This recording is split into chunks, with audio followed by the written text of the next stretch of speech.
The drama surrounding this fight wasn't just about punches thrown or rounds scored, it was about legacy colliding with ambition, experience facing youth, and two completely different worlds meeting under the unforgiving lights of the boxing ring. On one side stood a man whose name had already been etched into combat sports history, a figure synonymous with precision, mystique, and dominance, Anderson Silva. On the other side was a fighter many had once dismissed as a novelty, a social, media sensation turned disruptor, determined to prove he belonged among real fighters, Jake Paul. From the very beginning, the atmosphere carried a tension that felt almost cinematic. This wasn't just another exhibition or crossover spectacle. This was a proving ground. For Silva, it was about reinforcing a legacy that had already transcended generations. For Paul, it was about legitimacy, about silencing critics who insisted his rise was manufactured, his victories hollow. As the fighters made their walk to the ring, the contrast between them became impossible to ignore. Silva, calm and composed, carried himself like a man who had seen everything the fight world had to offer. His movements were relaxed, almost effortless, as if he were stepping into a familiar environment rather than a high-stakes battle. Even at 22 years older, there was an undeniable aura around him, the quiet confidence of a legend who had nothing left to prove, yet still something to defend. Paul's entrance, by comparison, radiated intensity. There was energy, swagger, and a hint of defiance in every step he took. He wasn't just walking into the ring, he was stepping into a narrative he had been trying to rewrite since the beginning of his boxing journey. Undefeated, powerful, and fueled by critics, Paul knew this was the kind of fight that could define his career. When the bell rang for the opening round, the energy in the arena shifted instantly.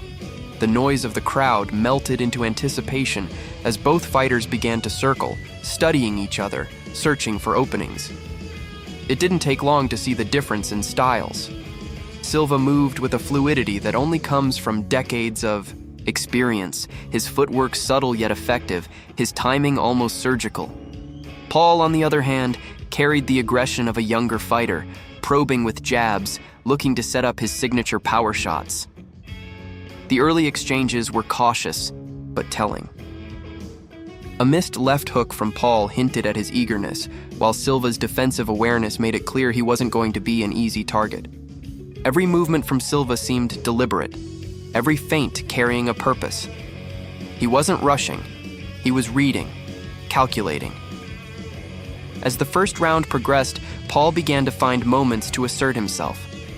A right hand here, a jab there. Nothing overwhelming, but enough to signal his intent.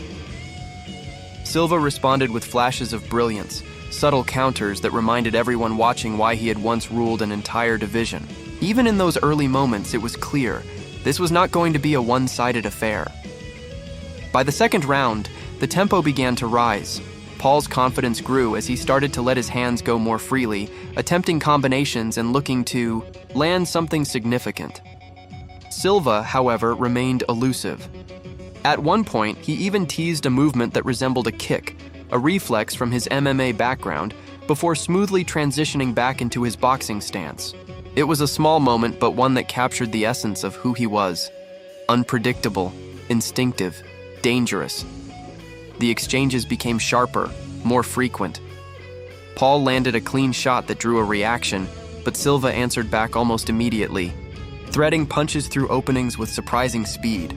The crowd responded to every connection, every near miss, the tension building with each passing second.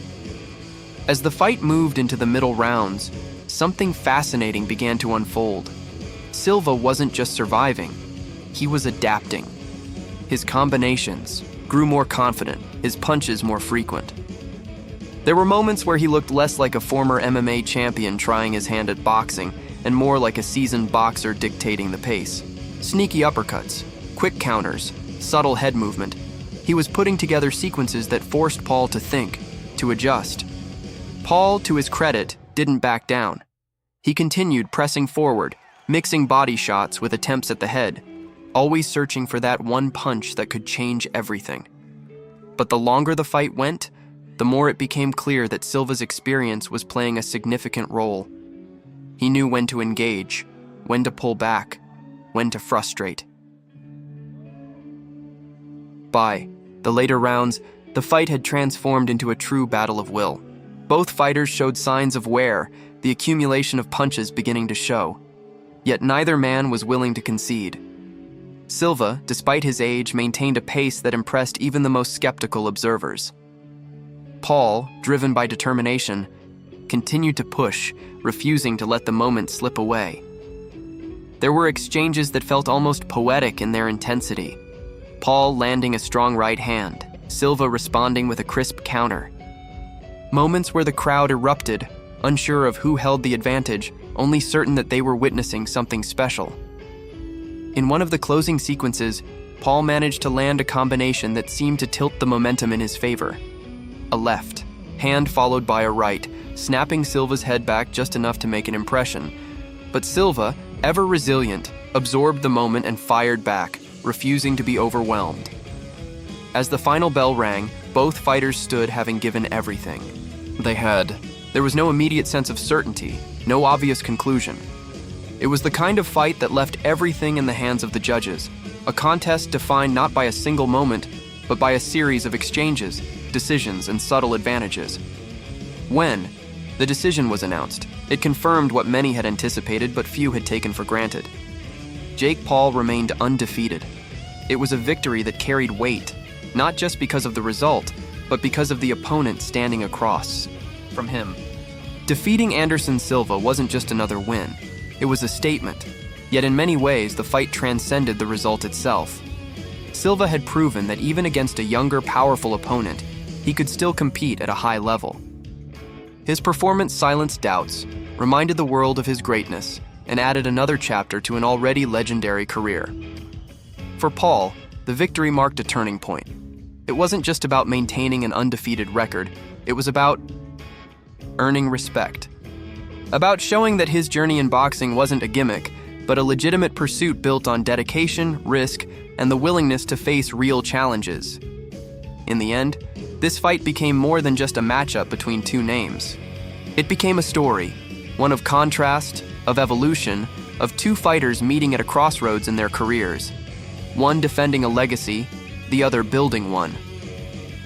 And as the lights dimmed and the crowd slowly faded, one question lingered in the air. What comes next? For a legend who refuses to fade, and for a rising star who refuses to be doubted, the story is far from over. So what did you think of this clash between experience and ambition? Did Jake Paul truly prove himself, or did Anderson Silva show that greatness can never be measured by age alone? Let me know your thoughts, and if you enjoyed this breakdown, make sure to like, subscribe, and stay tuned for more deep dives into the biggest moments in combat sports.